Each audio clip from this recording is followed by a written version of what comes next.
Hello guys, ito yung una kong pitas sa tanim kong guyabano. Ayan. Ayan guys, oh.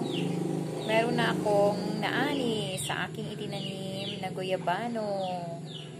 Kasi paborito to ng aking anak at paborito ko din to. Kaya ayan, nagtanim ako. At meron na agad akong naani. Ayan. Hinog siya sa puno. Ayan. Pero hindi pa siya masyadong malambot guys. Bukas pwede na to. Ayan. Ayan oh. Malalayo na yung kanyang tinik-tinik. At kain na.